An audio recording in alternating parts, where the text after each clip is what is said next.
kilometerlange Staus in Richtung Süden. Die Deppen hängen jetzt bei der Hitze auf der Autobahn umeinander. Bin ich froh, dass ich daheim geblieben bin. Das ist doch mal schön im Urlaub daheim. Wer ist denn wieder gestorben? Schönmüller Hertha. Weinberger Kurt. Weinberger. Was, Weinberger? Sag her. Wer ist denn das? Ja, der Schwiegervater von Brauchle. Vom Dr. Brauchle, von deinem Chef. Freilich von meinem Chef. Ja, da musst du anrufen und Beileid wünschen. Herrschaft. Ausgerechnet in meinem Urlaub. Was soll ich denn da sagen? Ja, was man halt sagt, wenn einer gestorben ist. Ja, was sagt man denn? Meine Güte, dass du das bedauerst. Bedauerst. Ich kann bedauern, wenn ich auf den Fuß gestiegen bin, aber ich kann doch nicht sagen, ich bedauere, dass ihr Schwiegervater gestorben ist. Warum nicht? Das klingt doch, wie wenn ich schuld war. Warum muss ich denn da anrufen? Weil das das Mindeste ist, was man von seinen Angestellten erwarten kann. Ausgerechnet in meinem Urlaub. Was muss ich Depp daheim bleiben und das mitkriegen? Was sag ich denn? Sag halt, dass du zutiefst erschüttert bist.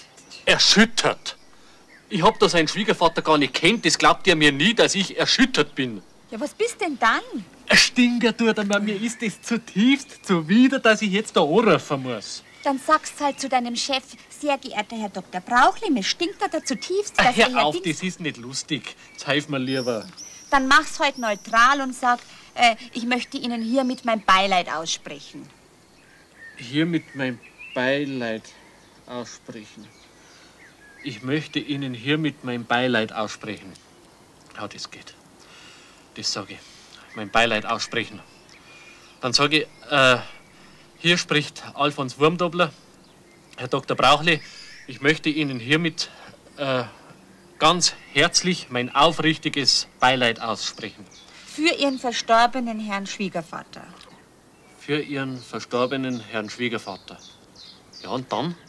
Was dann? Nix dann. Ich muss doch dann nur irgendwas sagen, sonst wird es schnell peinlich.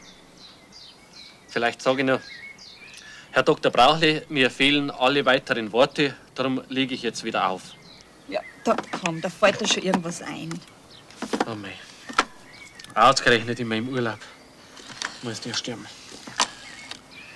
Also, ich möchte Ihnen ganz aufrichtig mein Beileid aussprechen für Ihren verstorbenen Schwiegervater. Grüß Gott, Frau Behringer, da ist Wurmdobler.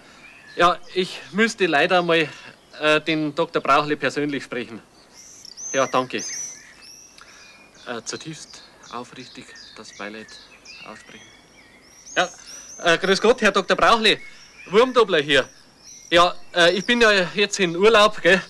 Und jetzt liest meine Frau heute in der Zeitung diese Anzeige. Ich möchte Ihnen, Herr Dr. Brauchle, ganz aufrichtig mein Beileid aussprechen für Ihren verstorbenen Herrn Schwiegervater. Für Ihren Herrn verstorbenen Schwiegervater möchte ich Ihnen das Beileid... Was sagen Sie? Quietschlebendig ist er. Ja, wie das? Ja, meine Frau hat aber gerade in der Zeitung gelesen, dass Ihr Herr Schwiegervater nicht mehr unter uns... Da steht's. Er lebt aber noch. Herr Dr. Brauchle, ich habe die Anzeige da. Da heißt's, wir trauern um unseren lieben Vater, Ehemann und Schwiegervater, Kurt Weinberger. Weinhuber heißt er. Weinhuber heißt Ihr verstorbener, vielmehr nicht verstorbener. Das ist ja jetzt blöd. Weinberger und Weinhuber, das habe ich jetzt ganz durcheinander gebracht in der Aufregung. Das tut mir aber leid, Herr Dr. Brauchle. Vielmehr, das freut mich, dass ich mich da so getäuscht habe. Da bin ich jetzt aber echt saufroh, auch für Sie, Herr Dr. Brauchle. Sie, da wird aber heute mancher stutzen, weil Weinberger und Weinhuber, das klingt schon verdammt ähnlich. Ja, also gut, wieder Herr... Was? Was heißt Danke? Für was? Also, für das Beileid. Ja, wieder.